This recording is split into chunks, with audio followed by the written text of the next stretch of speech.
구약 성경 675면입니다. 역대하 16장 1절에서 10절까지 한 절씩 교독하겠습니다. 아사왕 제36년에 이스라엘 왕 바하사가 유다를 치러 올라와서 라마를 건축하여 사람을 유다 왕 아사에게 왕래하지 못하게 하려 한지라.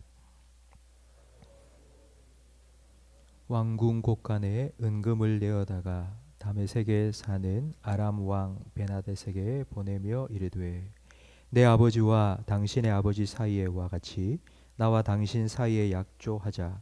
내가 당신에게 은금을 보내노니 와서 이스라엘 왕 바하사와 세운 약조를 깨뜨려 그가 나를 떠나게 하라 하매, 베나다시 아사 왕의 말을 듣고 그의 군대 지휘관들을 보내어 이스라엘 성읍들을 치되 이온과 단과 아벨마임과 납달리의 모든 국고성들을 쳤더니 바하사가 듣고 라마 건축하는 일을 포기하고 그 공사를 그친지라. 아사 왕이 온 유다 무리를 거느리고 바하사가 라마를 건축하던 돌과 제목을 운반하여다가 게바와 미스바를 건축하였더라. 그때의 선견자 하나니가 유다 왕 아사에게 나와 그에게 이르되, 왕이 아람 왕을 의지하고 왕의 하나님 여호와를 의지하지 아니하였으므로 아람 왕의 군대가 왕의 손에서 벗어났나이다. 구스 사람과 룹 사람의 군대가 크지 아니하며 말과 병거가 심히 많지 아니하더이까. 그러나 왕이 여호와를 의지하였으므로 여호와께서 왕의 손에 넘기셨나이다. 여호와의 눈은 온 땅을 두루 감찰하사 전심으로 자기에게 향하는 자들을 위하여 능력을 베푸시나니 이 일은 왕이 망령되이 행하였은즉 이후부터는 왕에게 전쟁이 있으리이다 하매, 아사가 노하여 선견자를 옥에 가두었으니 이는 그의 말에 크게 노하였음이며, 그때에 아사가 또 백성 중에서 몇 사람을 학대하였더라. 아멘. 시작이 반이라는 말이 있습니다. 그런데 요즘은 끝이 전부라는 말이 더 맞는 것 같습니다. 마무리를 잘 하지 못하면 그 앞에 90을 잘해도 실패를 한 것과 같습니다. 오늘 본문 1절 말씀에 보니 아사왕 제36년에 일어난 일 기록이 되어 있습니다. 읽지는 않았지만 16장 14절 13절 말씀에 보면 아사왕은 41년 동안 예루살렘을 통치했습니다. 그러니까 36년부터 41년까지 아사왕 통치의 마지막 이제 10 중에 1, 10분의 1이 오늘 본문 말씀에 기록되어 있습니다. 무슨 일이 일어났을까요? 1절 말씀에 보니 북이스라엘 왕 바하사 왕이 라마를 건축합니다. 예루살렘에서 라마까지의 거리는 10km가 되지 않습니다. 그러니까 대구에서 경산까지 거리 정도밖에 되지 않는 겁니다. 근데 거기에 라마라는 군대를 주둔할 수 있는 성을 건축한 겁니다. 우리나라로 설명을 드리자면 서울 위에 있는 개성공단 그 자리에 북한이 방사포 로켓 부대를 주둔시킨 것과 비슷합니다. 이렇게 한 이유가 무엇인지 1절 끝에 나오는데, 사람을 유다 왕 아사에게 왕래하지 못하게 하려 건축을 한 것입니다. 아사 왕은 왕이 되고 난 후 신앙 회복 운동을 일으켰습니다. 성전을 재건하고 예배를 회복했습니다. 북이스라엘의 경건한 사람들이, 야, 저 남유다에는 하나님을 예배하는 예배가 회복되었구나. 영적으로 갈급함을 느낀 북이스라엘 백성들이 남쪽으로 내려와서 하나님을 예배하기 시작했습니다. 그러니 못 내려가도록 북이스라엘 백성이 남쪽으로 내려가지 못하도록 라마를 건축해서 아예 막아버리려고 한 것입니다. 여러분, 북이스라엘에 있던 경건한 하나님의 사람들이 남쪽으로 내려오면서 남유다에는 영적 부흥이 일어났습니다. 6.25 사변 때에 후퇴 때 북쪽에 있던 경건한 그리스도인들이 남쪽으로 내려왔죠. 그를 통해서 우리 남쪽에 영적인 부흥이 일어난 것과 같은 일이 남유다에도 일어난 것입니다. 그러자 이제 북이스라엘 왕이 바하사가 라마를 건축했습니다. 라마가 건축되면 이제 예루살렘이 바로 코밑까지 적이 쳐들어온 것과 같으니 이제 마음에 두려움이 생겼습니다. 이 문제를 어떻게 풀까 고민하던 아사 왕은 돈을 잔뜩 실어서 북이스라엘의 더 북쪽에 있는 아람 왕에게 원조를 요청했습니다. 우리가 돈을 줄 테니까 북이스라엘과 맺은 계약을 깨뜨리고 우리를 위해서 북이스라엘을 쳐라. 그러면 남쪽에 라마를 건축하던 북이스라엘 왕이 전쟁이 났으니까 북쪽으로 올라갈 거다. 그러면 너도 좋고 나도 좋지 않느냐라고 약조를 요청한 것입니다. 작전대로 되었습니다.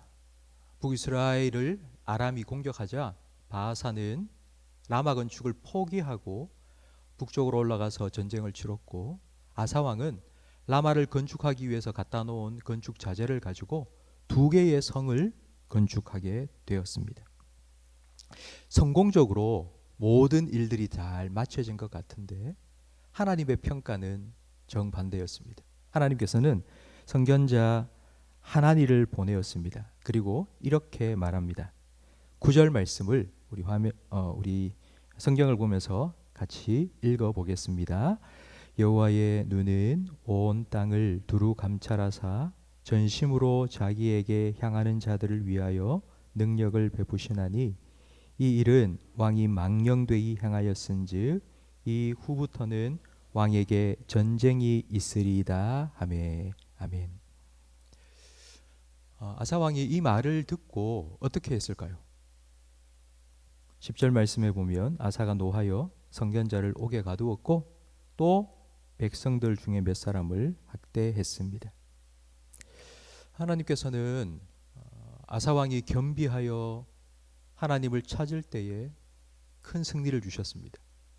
근데 아사 왕이 하나님이 주신 기회를 분명히 선견자 하나니를 통해서 주셨음에도 불구하고 그가 그 기회를 뻥 차버리자 하나님께서도 아사 왕으로부터 돌이키신 것입니다.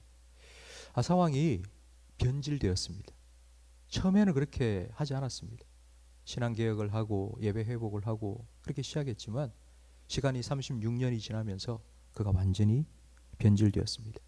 왜 이런 일이 일어났을까요? 여러분, 북이스라엘의 경건한 하나님의 사람들이 남쪽에 내려와서 유다의 영적인 부흥이 일어났습니다. 그렇다면 이걸 제일 싫어하는 사람은 누구이겠습니까? 누가 제일 싫어하겠습니까? 마귀입니다. 지금 영적 전쟁이 일어났는데 바하사가 라마를 건축하는 걸 영적인 전쟁이라고 전혀 깨닫지를 못한 겁니다. 그래서 인간적인 방법으로 이 문제를 해결하려고 시도한 것입니다. 분명한 영적인 전쟁은 혈과 육에 속한 것이 아닙니다. 우리의 싸움의 대상이 누구인지를 알아야지 그 싸움에 맞는 무기를 가지고 전쟁을 벌여 승리할 수 있습니다. 우리는 지금 바이러스와 전쟁을 벌이고 있습니다. 근데 바이러스와 전쟁하는 거 총칼로 할 수 있습니까? 눈에 보이지도 않는데 할 수가 없습니다. 싸움의 대상을 분명히 알아야지만이 우리가 무엇을 가지고 싸우고 이길 수 있는지를 알 수 있습니다. 우리 신앙생활의 싸움의 대상은 우리 가족이 아닙니다. 함께 신앙생활하는 우리 교회 성도들 싸움의 대상이 아닙니다. 우리의 싸움의 대상은 바로 혈과 육에 속한 것이 아니요 이 세상 어두움의 주관자인 악한 영들에 대한 것입니다. 영적인 전쟁입니다. 영적인 전쟁이라는 것을 알면 우리의 무기를 잘 선택할 수 있습니다. 먼저 기도의 레이더를 돌려야죠. 언제 어디서 공격해 올지 계속해서 기도의 레이더를 돌리고 있어야지만이 깨달을 수 있지 않습니까? 공격이 오는구나. 이 라마 건축이 전쟁을 벌이자는 게 아니고 이게 영적인 전쟁이구나. 예배를 드리지 못하도록 방해하고 있는 거구나. 깨달아야지 거기에 대한 대책을 세울 수 있을 것 아닙니까?